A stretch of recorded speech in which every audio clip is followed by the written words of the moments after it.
ദൈവത്തിൻ്റെ പരിശുദ്ധമായ നാമത്തിന് സ്തോത്രവും സ്തുതിയും മഹത്വവും കരയറ്റിക്കൊണ്ട് ഇന്ന് ദൈവസന്നിധിയിൽ നമ്മൾ ഒരുമിച്ച് ദൈവത്തിൻ്റെ വചനം കേൾക്കാനും ധ്യാനിക്കാനും കർത്താവ് തരുന്ന ഈ നല്ല അവസരം പ്രയോജനപ്പെടുത്തേണ്ടതിന് പ്രതീക്ഷയോടെ നമുക്ക് ദൈവസന്നിധിയിൽ കാതോർക്കാം.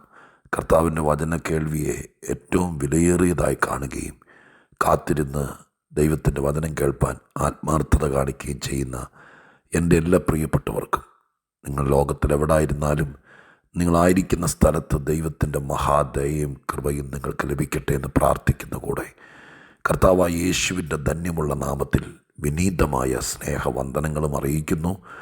കർത്താവിൻ്റെ വിശ്വസ്തത അവർണ്ണനീയമാണ്. പറഞ്ഞാലും തീരാത്തത്, എഴുതിയാലും തീരാത്തത്.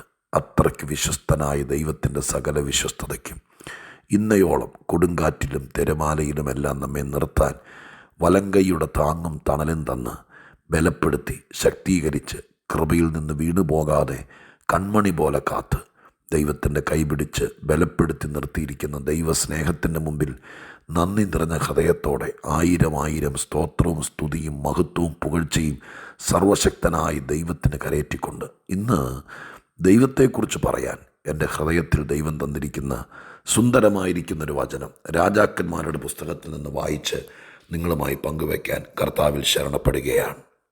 1 രാജാക്കന്മാർ 8-ാം അധ്യായം 24-ാമത്തെ വാക്യം ഞാൻ വായിച്ചു കേൾപ്പിക്കാം. രാജാക്കന്മാരുടെ 1-ാമത്തെ പുസ്തകം 8-ാം അധ്യായം 24-ാമത്തെ വാക്യം.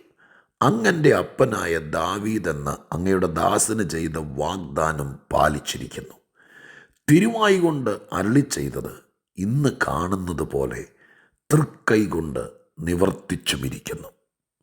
ദാവീദ് ദൈവസന്നിധിയിൽ സമ്മതിക്കുകയാണ്, പറയുകയാണ്, സ്തുതി കരയേറ്റിക്കൊണ്ട് ദൈവമുമ്പിൽ വീണ് കിടന്ന് പറയുകയാണ്, എൻ്റെ അപ്പനോട് അങ്ങ് പറഞ്ഞിരുന്ന വാഗ്ദാനം നിറവേറ്റിയിരിക്കുന്നു. അതിലുപരി തിരുവായി കൊണ്ട് അരുളി ചെയ്തത് ഇന്ന് കാണുന്നത് പോലെ തൃക്കൈ കൊണ്ട് നിവർത്തിച്ചുമിരിക്കുന്നു. ദാവീദിനോട് ദൈവം വാക്ക് കൊടുത്തിരുന്നു ദൈവാലയത്തിൻ്റെ പണിയെക്കുറിച്ച്. ദാവീദ് അത് വിശ്വസിച്ചു. മറ്റൊരു ഭാഗത്ത് എഴുതിയിരിക്കുന്നത് ദാവീദിൻ്റെ കഷ്ടകാലത്ത് കൂടെ ദാവീദ് ദൈവാലയത്തിന് വേണ്ടി ഒത്തിരി സമ്പത്ത് സ്വരുക്കൂട്ടി വെച്ചു എന്നാണ്. ദാവീദിൻ്റെ കാലത്തല്ല ആലയം പണി പൂർത്തീകരിക്കപ്പെട്ടത് എന്ന കാര്യം നമുക്കറിയാം. ശലോമോനെ കൊണ്ടാണ് പണിയിപ്പിച്ചത്. ആലയ പ്രതിഷ്ഠാ സമയത്ത് ദാവീദ് ഭൂമിയുടെ പകർപ്പിൽ ഇല്ല. എങ്കിലും ശലോമോൻ അത് മറന്നില്ല. ശലോമോൻ ഇവിടെ പറയുകയാണ്, എൻ്റെ അപ്പനോട് പറഞ്ഞ ആ വാഗ്ദാനം അങ്ങ് പാലിച്ചിരിക്കുന്നു. വാഗ്ദാനം പാലിക്കുന്ന ദൈവം, ഒരു മനുഷ്യനൊരു വാഗ്ദാനം ദൈവം കൊടുത്താൽ ഒരിക്കലും ദൈവം അത് മാറ്റിയല്ല, അത് ദൈവം നിർവർത്തിച്ചിരിക്കും. അതിനെക്കുറിച്ച് ഞാൻ വിശദീകരിക്കേണ്ട കാര്യമില്ല എന്നെനിക്കറിയാം. 2-ാമത്തെ ഭാഗം, ഈ വാക്യത്തിലെ 2-ാമത്തെ ഭാഗത്ത് നിന്നാണ് ചില കാര്യങ്ങളെങ്കിലും ഇന്ന് നമ്മൾ ഒരുമിച്ച് ചിന്തിപ്പാൻ ആഗ്രഹിക്കുന്നത്. 2-ാമത്തെ കാര്യം പ്രകാരമാണ് എഴുതിയിരിക്കുന്നത്, തിരുവായി കൊണ്ട് അരുളി ചെയ്തത് ഇന്ന് കാണുന്നത് പോലെ തൃക്കൈ കൊണ്ട് നിവർത്തിച്ചിരിക്കുന്നു. സുന്ദരമായിരിക്കുന്നൊരു അവതരണമാണത്. തിരുവായി കൊണ്ട് അരുളി ചെയ്തത് തൃക്കൈ കൊണ്ട് നിവർത്തിക്കുന്ന ദൈവം. അത് മുമ്പ് എപ്പോഴോ ഞാൻ ഡെയിലി മെസ്സേജിൽ തന്നെ പറഞ്ഞിട്ടുള്ളതാണെന്നാണ് എൻ്റെ ബോധ്യം.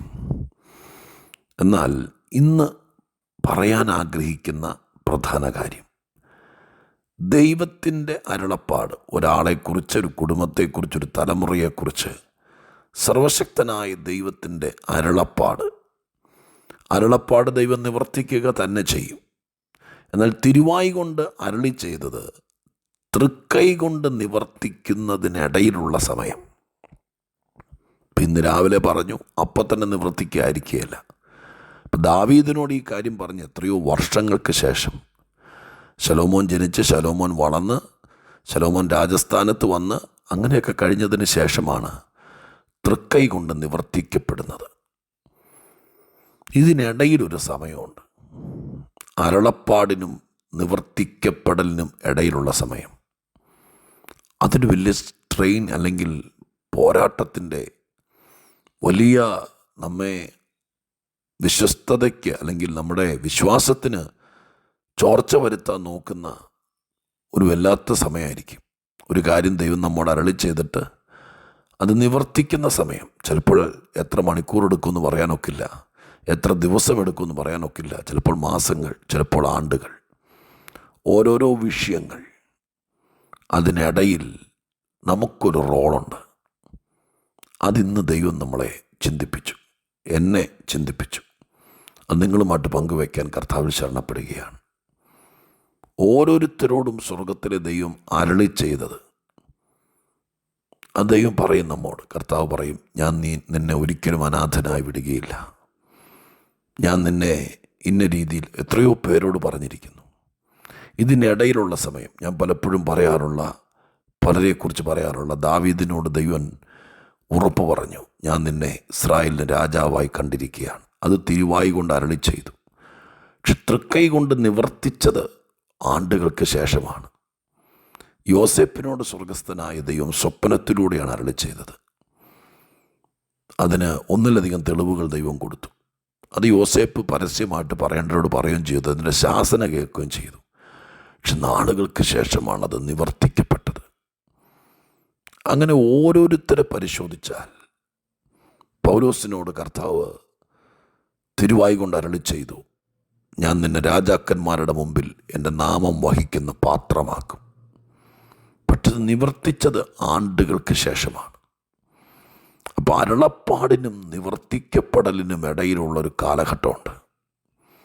അത് കഴിച്ചുകൂട്ടാൻ നാം ഒത്തിരി ദൈവസന്നിധിയിൽ സംയമനത്തോടെ, വിശ്വാസത്തോടെ, പ്രതീക്ഷയോടെ കാത്തു നിൽക്കണം. എന്തൊക്കെ വന്നാലും ദൈവം പറഞ്ഞിരിക്കുന്നത് മാറത്തില്ല. ഇവിടെ ഒരു വാക്ക് കണ്ടോ, ഇന്ന് കാണുന്നത് പോലെ എന്നൊരു വാക്ക്.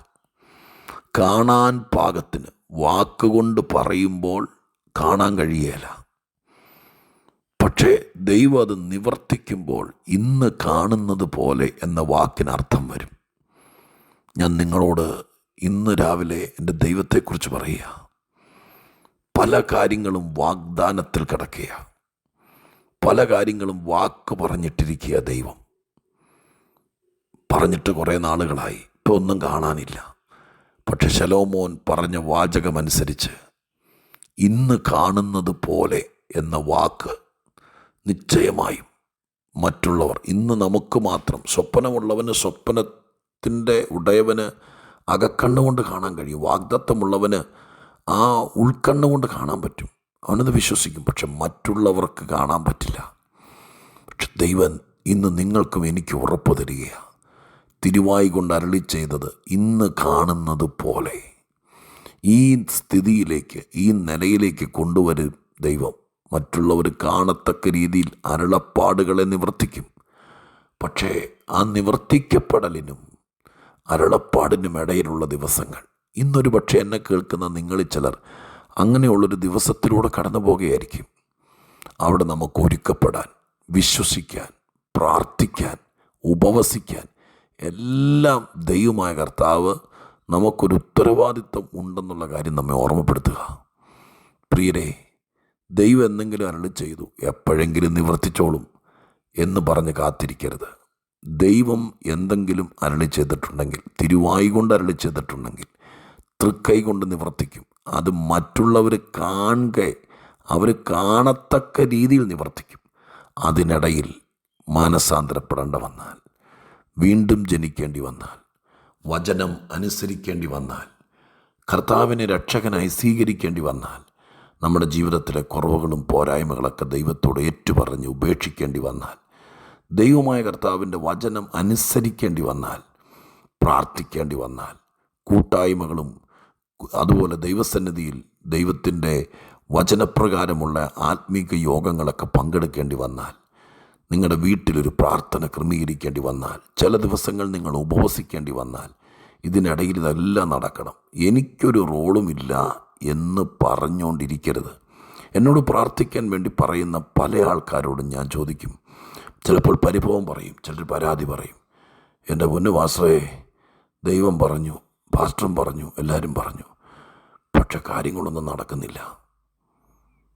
നീ എന്നാ നടക്കുന്നത്? ഈ വക പരിഭവം, ഞാൻ കുറ്റമല്ല പറയുന്നത്, മനുഷ്യന് ആ പരിഭവം ഉണ്ടാകും. അപ്പം ഞാനവരുടെ സ്നേഹത്തോട് ചോദിക്കാറുണ്ട്, നമ്മുടെ ഭാഗത്ത് നിന്ന് നമ്മളെന്തോ ചെയ്തു? പുരോഹിതൻ പ്രാർത്ഥിക്കുന്നുണ്ട്. പക്ഷെ പ്രാർത്ഥന മാത്രമല്ല, നമ്മുടെ ഭാഗത്തുനിന്ന് എന്തൊക്കെ ചെയ്യണമെന്ന് ദൈവത്തിൻ്റെ സന്നിധിയിൽ നമ്മൾ ഇരുന്ന് ചിന്തിക്കണം. ഒരു കാര്യം വേദപുസ്തകത്തിൽ നിന്ന് ഉറപ്പ് പറയാം, അരുളി ചെയ്തത് നിവർത്തിപ്പാൻ തൻ്റെ ഇടമുള്ള ദൈവമാണ് നമ്മുടെ ദൈവം. അതിന് ലോകം മുഴുവൻ എതിർത്താലും നിന്നോട് അരുളിച്ചത് നിവർത്തിക്കപ്പെടും. അതിനിടയിൽ നാം എന്ത് ചെയ്യണം? നമ്മുടെ ഭാഗത്തെ വിടവുകൾ എങ്ങനെ നികത്തണം? അത് നമ്മളിരുന്ന് ചിന്തിക്കുക. പരിശുദ്ധാത്മാവ് അതിനെ സഹായിക്കും. അരുളപ്പാടിനും പ്രവൃത്തിക്കും ഇടയിലുള്ള ഗ്യാപ്പ് അത് ദൂതന്മാരല്ല, ദൈവമല്ല, നമ്മളാണ് ഫില്ല് ചെയ്യേണ്ടത്. അതിന്ന് ചിന്തിക്കുക. ബാക്കി ദൈവം പ്രവർത്തിക്കും. ഞാൻ പ്രാർത്ഥിക്കാം. പരിശുദ്ധ ദൈവമേ, ഞങ്ങളുടെ സ്വർഗീയ പിതാവേ, അരുളി ചെയ്തവൻ നിവർത്തിപ്പാൻ ശക്തനാണ് എന്നീ ബൈബിളിൽ പല ഭക്തന്മാരും തങ്ങളുടെ അനുഭവത്തിൽ നിന്ന് പറഞ്ഞിട്ടുണ്ട്. ഞങ്ങളും അത് വിശ്വസിക്കുന്നു. എന്നാൽ കർത്താവ് ഇന്ന് ഓർപ്പിക്കുന്നത്, അരുളപ്പാടിനും അത് നിവർത്തിക്കുന്നതിനും ഇടയിലുള്ള വലിയൊരു കാലം, ഒത്തിരി കാര്യങ്ങൾ ചെയ്തു തീർക്കാൻ ഞങ്ങൾക്ക് തരുന്ന അവസരം, അതിനായിട്ട് പ്രാർത്ഥിക്കുന്നു. കർത്താവിൻ്റെ കയ്യിലേൽപ്പിക്കുന്നു. കൃപ കൊണ്ട് നിറയ്ക്കണമെന്ന് അപേക്ഷിക്കുന്നു. സ്വർഗീയ പ്രവർത്തികൾ വെളിപ്പെടുത്തി മാനിക്കണേ അപ്പാ. ഈ കേൾക്കുന്നവർക്കെല്ലാവർക്കും അനുഗ്രഹം ഉണ്ടാകട്ടെ. പ്രാർത്ഥന കേട്ടതിന് നന്ദി. യേശുവിൻ്റെ നാമത്തിൽ തന്നെ. ആമേൻ.